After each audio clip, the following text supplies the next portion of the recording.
For 4 years after Janis Joplin died, Country Joe McDonald said the same thing in every interview. She is probably the one person from that time, in '67, that I really wish was around today so I could compare notes with her. He said it in 1974.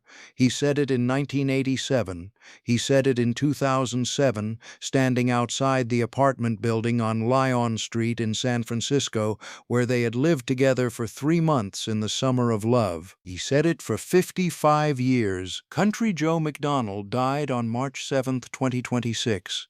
He was 84 years old. He never got to compare notes. Neither of them did. This is the story of the summer of love.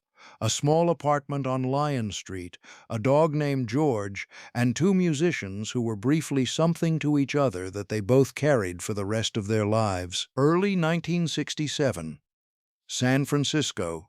Haight-Ashbury. Country Joe McDonald had been in the Bay Area since 1965.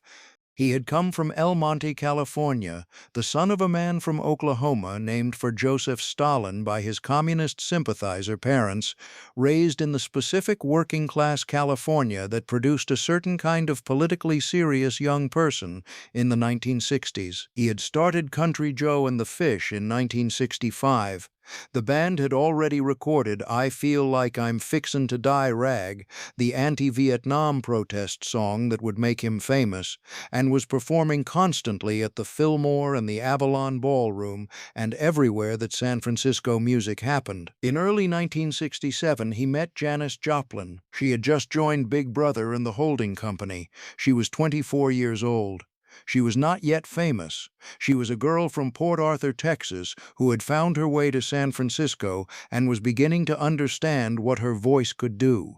They got together after a gig at the Golden Sheaf Bakery. They moved into an apartment together on Lyon Street in the heart of Haight-Ashbury.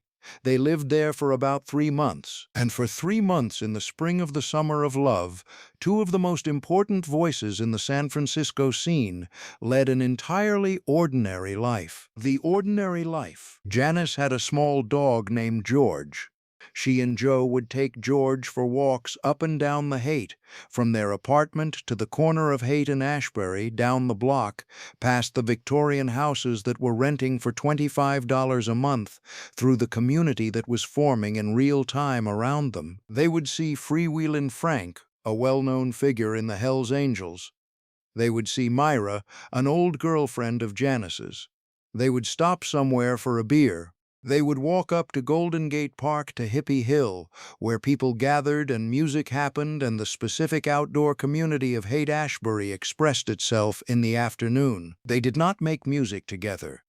Joe said later that neither of them was a jammer. Neither of them liked to play casually with musicians from other bands. Their connection was not musical collaboration. It was ordinary life. Walks. Radio, the apartment. When one of their songs came on the radio, they would both lean toward it, listening to themselves in an apartment together. Janis joked that their bands had merged into Country Brother and the Holding Fish. That is the version of Janis Joplin that almost nobody knows. The radio version, the dog-walking version, the woman who made a joke about Country Brother and the Holding Fish. Peggy Caserta was one of Janis's closest friends during this period. She ran a clothing boutique in the Haight and had met Janis the previous year. She knew what Janis felt for Joe McDonald better than almost anyone. She fell for Country Joe McDonald, Caserta said decades later, and one night when she thought he stood her up, she came to me crying her eyes out. He honestly didn't realize he had a date with her that night. That was the thing about the miscommunication. It was genuine. He had not deliberately stood her up. He simply hadn't realized there was an expectation. She was vulnerable, Caserta said. The woman who stopped the world at Monterey, who would stop it again and again, who would be the most famous female rock singer in America within a year, came to her friend's door and cried her eyes out over a man who forgot they had plans. That is the gap between the stage version and the real version, the gap that Janis could never fully close no matter how many arenas she filled. Janis asked Joe to write a song for her. He did. He called it Janis. It was a request, not a demand. She wanted to be a subject of a song the way she was a subject of the music she sang, honestly, directly, without management. He wrote it, he gave it to her, she had asked for it, and that asking said something about what she felt in that apartment on Lyon Street. The need to be seen in the specific way that a song can see someone. The relationship ended when Joe left for another woman, Robin Menken, who would become his wife. Janis was angry. The Wikipedia entry describing their breakup notes that she was angered when he left her, which is the careful understatement of an encyclopedia entry for something that was considerably more than merely angering. She was hurt. She was a woman who had walked a dog named George through the summer of love with a man she had fallen for, who had made a joke about Country Brother and the holding fish, who had asked him to write her a song, and he left. She kept going. She was Janis Joplin. She kept going the way she kept going, by putting the wound into the music and singing it out. August 1969, Woodstock Music and Art Fair, Bethel, New York. 400,000 people in a field in upstate New York. Country Joe McDonald performed. He led the crowd in the F-word cheer that would become one of the most famous moments in rock history, the anti-war protest chant that 500,000 people roared back at him, and then launched into "I Feel Like I'm Fixin' to Die" rag. It is one of the defining images of Woodstock. The crowd, the cheer, the song. Country Joe McDonald at his absolute peak of political and musical power. Janis Joplin was backstage waiting for her own set. 2 years after Lyon Street, 2 years after the dog named George and the radio and the joke about Country Brother and the holding fish, 2 different stages at the same enormous festival. They did not seek each other out in the chaos of Woodstock. Or if they did, it has not been recorded. Both of them performed for the same 400,000 people. Neither of them did it together. October 4th, 1970. Country Joe McDonald was in Santiago, Chile.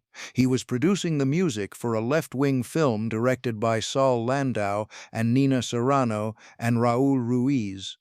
He was on the other side of the world from San Francisco and Los Angeles. He got the news. Janis Joplin was dead, found in a motel room in Los Angeles. She was not yet 30 years old. She was recording with her new band, and on top of the world, he wrote later. Like the upcoming elections in Chile, it seemed as though it was the beginning of a brand new day. But it wasn't. He was in Santiago. She was gone. He had left her for someone else in 1967. She had been angry. She had kept going. She had become the most famous female rock singer in America.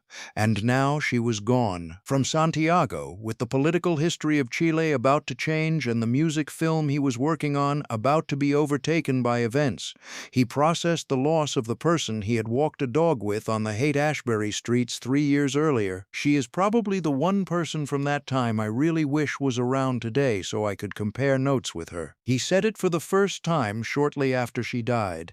He said it for 55 years after that. Country Joe McDonald died on March 7, 2026. He was 84 years old. He had been saying that sentence for 55 years. He never stopped missing her. He never stopped returning to Lyon Street in his memory, to the dog named George, to the radio and the joke about the merged bands. She was the one he wanted to compare notes with. He outlived her by 55 years and 8 months. He said the same thing in every interview for 55 years and 8 months. And now he is gone too. Neither of them got to compare notes. Here is what this story asks you. Is there someone from a specific time in your life, a specific street, a specific apartment, a specific ordinary period that you have been carrying with you ever since? Not because the relationship was dramatic or headline-worthy, because it was real. Country Joe McDonald and Janis Joplin were not each other's great romantic story. He said so himself. We were incompatible as lovers, really. There wasn't a lot of sizzle, but they walked a dog named George through the summer of love. They leaned toward the radio together when their songs came on. She cried when she thought he had forgotten their plans. He wrote a song called Janis because she asked him to. He stood on the Lyon Street sidewalk 40 years later and said her name was the one he missed most. Some people are not the great love of your life.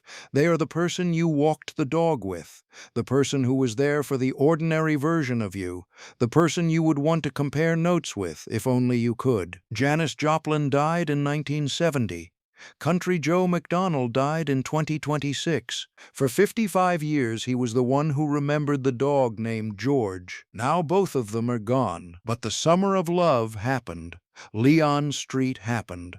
Country Brother and the Holding Fish happened as a joke in a small apartment in the Haight between two people who liked each other. That happened. Subscribe. The next story goes somewhere nobody has taken you before.